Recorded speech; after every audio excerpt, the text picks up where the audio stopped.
Hello students, welcome to our YouTube channel. எல்லாரும் wait பண்ணிட்டு இருந்த SSC CGLோட tier 1 ரிசல்ட்ட பாத்தீங்கன்னா இப்போ SSC ரிலீஸ் பண்ணிருக்காங்க. என்ன கட் ஆஃப் வச்சிருக்காங்க, யாரெல்லாம் நெக்ஸ்ட் ஸ்டேஜுக்கு செலக்ட் பண்ணிருக்காங்க, மார்க் எப்படி தெரிஞ்சுக்கிறது, நீங்க அடுத்த ஸ்டேஜுக்கு செலக்ட் ஆயிருக்கீங்களான்றது எப்படி தெரிஞ்சுக்கிறது, இது எல்லாமே நாம இந்த வீடியோல பார்க்கலாம். இந்த tier 1 எக்ஸாம் பாத்தீங்கன்னா செப்டம்பர் 9ஆம் தேதியில இருந்து 26ஆம் தேதி வரைக்கும் கண்டக்ட் பண்ணாங்க. அந்த tier 1 ரிசல்ட் தான் இப்போ SSC டிக்ளேர் பண்ணிருக்காங்க.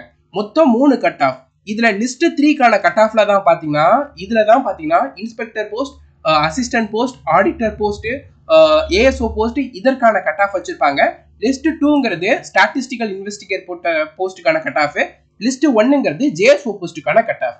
லிஸ்ட் 3 விட லிஸ்ட் 2 அண்ட் லிஸ்ட் 1க்கு கட் ஆஃப் அதிகமா தான் இருக்கும். இதுல எக்ஸ்ட்ராவா ஸ்டாட்டிஸ்டிக்ஸ்ங்கிற ஒரு பேப்பரும் எழுதணும். சோ இதுல ஃபர்ஸ்ட் லிஸ்ட் 1க்கான கட் ஆஃப் பார்த்தலாம். இதுல மொத்தம் லிஸ்ட் 1 அதாவது ஜேஎஸ்ஓ போஸ்ட்டுக்கு பாத்தீங்கன்னா மொத்தம் 18,436 பேரை பாத்தீங்கன்னா டியர் 2க்கு குவாலிஃபை பண்ணிருக்காங்க. ஜெனரலோட கட் ஆஃப் 167. நீங்க நம்மளுடைய டெலிகிராம் சேனலுக்கான லிங்க் கீழே டிஸ்கிரிப்ஷன்ல இருக்கு. அதுல லிஸ்ட் 1க்கான எந்த கேண்டிடேட்லாம் செலக்ட் ஆயிருக்காங்கன்ற ஒரு பிடிஎஃப் உங்களுக்கு ப்ரொவைட் பண்ணியிருப்போம். இதுதான் அந்த பிடிஎஃப். இந்த பிடிஎஃப் பாத்தீங்கன்னா கிட்டத்தட்ட 371 பேஜஸ் பாத்தீங்கன்னா இருக்கும். ஸோ இதுல உங்களுடைய நேம், ரோல் நம்பர் அண்ட் உங்க டேடோட நேம், ஃபாதரோட நேம் எல்லாம் இருந்துச்சுன்னா நீங்க இந்த போஸ்டோட கட் ஆஃபை கிளியர் பண்ணிருக்கீங்கன்னு அர்த்தம். நீங்க ஜேஎஸ்ஓ போஸ்ட்டுக்கு எலிஜிபிள்னு அர்த்தம். இந்த பிடிஎஃப்ல உங்களோட ரோல் நம்பரை பொறுமையா செக் பண்ணுங்க.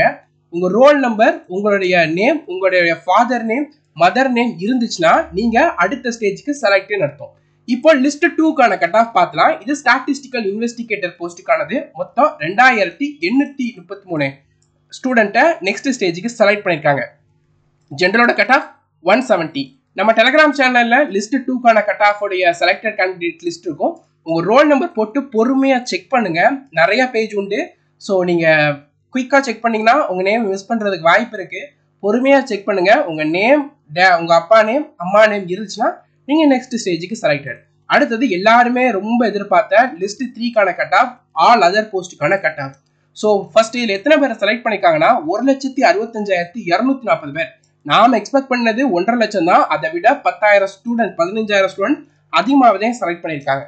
ஜெனரலோட கட் ஆஃப் பார்த்தீங்கன்னா 153, 25,814 ஸ்டூடெண்ட்டை செலக்ட் பண்ணியிருக்காங்க ஜென்ரல் கேட்டகரியில். எஸ்சி கேண்டிடேட் பார்த்தீங்கன்னா கட் ஆஃப் 126, 31,000 ஸ்டூடெண்ட்ஸ் குவாலிஃபை பண்ணியிருக்காங்க.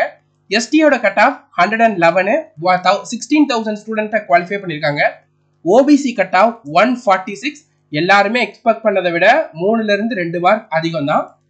50,000 ஸ்டூடெண்ட்ஸ் குவாலிஃபை பண்ணியிருக்காங்க. இடபிள்யூஎஸோட கட் ஆஃப் 142, 23,000 ஸ்டூடெண்ட்ஸ் வந்து அடுத்த ஸ்டேஜுக்கு குவாலிஃபை பண்ணியிருக்காங்க. லிஸ்ட் 3க்கான இந்த ஆல் அதர் போஸ்ட்டுக்கானதுலாம் மோஸ்ட்லி நீங்கள்லாம் இருப்பீங்க. நிறைய பேர் அதில் தான் இருப்பாங்க. எல்லாருமே அதில் தான் இருப்பாங்க. இந்த பிடிஎஃப்ல மொத்தம் 3,305 பேஜஸ் வந்து இருக்கு. இந்த பேஜஸை செக் பண்றதுங்கிறது ரொம்ப கஷ்டமான விஷயம் தான். நீங்க என்ன பண்ணுங்க, இந்த பிடிஎஃபை லேப்டாப்ல ஓபன் பண்ணி அதுல சர்ச் செக்ஷன்ல உங்களுடைய ரோல் நம்பரை என்டர் பண்ணுங்க. வெயிட் பண்ணுங்க. நல்லா அனலைஸ் பண்ணும் சிஸ்டம்ஸ் அனலைஸ் பண்ணி உங்க ரோல் நம்பர் இருந்துச்சுன்னா உங்க ரோல் நம்பருக்கு வரும். உங்க டேடோட நேம், மதரோட நேம், உங்க நேம் இருக்குன்னா உங்க டேட் ஆஃப் பர்த் இருக்கும். நீங்க அடுத்த ஸ்டேஜுக்கு செலக்டட். டியர் 2 எக்ஸாம்ஸ்க்கு நீங்க எழுத எலிஜிபிள். ஓகேவா? நீங்க மொபைல்லேயே பிடிஎஃப்ல செக் பண்ணாதீங்க மோஸ்ட்லி. ஏன்னா அதுல கொஞ்சம் லேட் ஆகும். நிறைய பேர் மிஸ் பண்றதுக்கு வாய்ப்பு இருக்கு. ஏன்னா நிறைய பேஜஸ் இருக்கிறப்போ கிராஷ் ஆகிறதுக்கு வாய்ப்பு இருக்கு உங்க சிஸ்டம், உங்க மொபைல். அதனால முடிஞ்ச அளவுக்கு பிசி இல்லைன்னா லேப்டாப்ல செக் பண்ணுங்க. இல்லைன்னா இது வச்சிருக்க யார்ட்டையாவது பிடிஎஃப் ஓபன் பண்ண சொல்லி உங்க ரோல் நம்பரை கொடுத்து செக் பண்ணிக்கோங்க. கவனமா செக் பண்ணுங்க, மிஸ் பண்ணிடாதீங்க. ஓகே, ஸோ இப்போ மார்க் எப்படி செக் பண்றது, நான் ரிசல்ட் எப்படி பாக்குறது? ரிசல்ட் நீங்க செலக்ட் ஆயிருக்கீங்கன்னா இந்த லிஸ்ட்ல தான் பார்க்க முடியும். ஃபைனல் ஆன்சர் கீயா இருக்கட்டும், மார்க்கா இருக்கட்டும், அதை எப்போ ரிலீஸ் பண்ணுவோம்னு சொல்லலை. கூடிய சீக்கிரம் ரிலீஸ் பண்ணுவோம்னு சொல்லியிருக்காங்க. ஒரு 2-3 வாரம் ஆகும். டியர் 2 எக்ஸாம்ஸ் ஜான் 18ஆம் தேதியிலிருந்து 20ஆம் தேதி வரைக்கும் கண்டக்ட் பண்றாங்க. மோஸ்ட்லி ஃபர்ஸ்ட் பேப்பர் 1 தான் நடக்கும் 18ஆம் தேதி அண்ட் 19ஆம் தேதி. 20ஆம் தேதி பார்த்தீங்கன்னா பேப்பர் 2ங்கிறத கண்டக்ட் பண்ணுவாங்க. நீங்க அடுத்த ஸ்டேஜுக்கு செலக்ட் ஆயிருக்கீங்களான்றத கட்டாயமா கமெண்ட் செக்ஷன்ல சொல்லுங்க. உங்களுக்கு ஏதாவது டவுட் இருக்கு அப்படின்னா கட்டாயமா கமெண்ட் செக்ஷன்ல சொல்லுங்க. உங்க டவுட்டை வந்து நம்ம கிளியர் பண்றோம். செலக்ட் ஆன எல்லா கேண்டிடேட்டுக்குமே கங்க்ராச்சுலேஷன். நீங்க செலக்ட் ஆயிருக்கீங்க, டியர் 2 எக்ஸாம்ஸ்க்கு ப்ரிப்பேர் பண்றீங்க.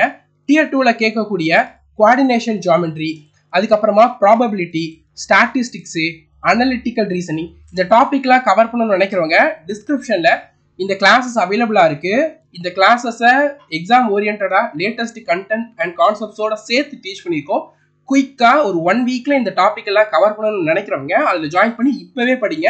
இந்த சண்டே முடியறதுக்குள்ள இந்த எல்லா டாபிக் உங்களால கவர் பண்ணிட முடியும். எல்லாமே லேட்டஸ்ட் கொஸ்டின்ஸோட அண்ட் கான்செப்ட்ஸோட தான் உங்களுக்கு நம்ம டீச் பண்ணிப்போம். கீழே டிஸ்கிரிப்ஷன்ல இந்த கிளாஸஸ்க்கான லிங்க் இருக்கு. அதே மாதிரி இந்த டெஸ்ட்ல உங்களுக்கு கம்ப்யூட்டர் அவேர்னஸோட டெஸ்ட்டுமே அவைலபிளா இருக்கும். அதில் ஒரு 10 டெஸ்ட் இருக்கும். அந்த 10 டெஸ்ட்டை நீங்க அட்டென்ட் பண்ணி அதோட சொல்யூஷன் பார்ட்டை நல்லா மெமரைஸ் பண்ணிக்கோங்க. கம்ப்யூட்டர்ல குவாலிஃபைங் மார்க்கை விட உங்களால அதிக மார்க் வந்து நிச்சயமா ஸ்கோர் பண்ண முடியும். ஸோ செலக்ட் ஆன எல்லா கேண்டிடேட்டுக்குமே கங்க்ராச்சுலேஷன். யாரும் செலக்ட் ஆகாமல் இருக்கீங்கன்னா டிமோட்டிவேட் ஆகாதீங்க. நெக்ஸ்ட் எக்ஸாம்ஸ்க்கு இப்போதுலேருந்து ப்ரிப்பேர் பண்ணுங்க. Thank you students and all the best.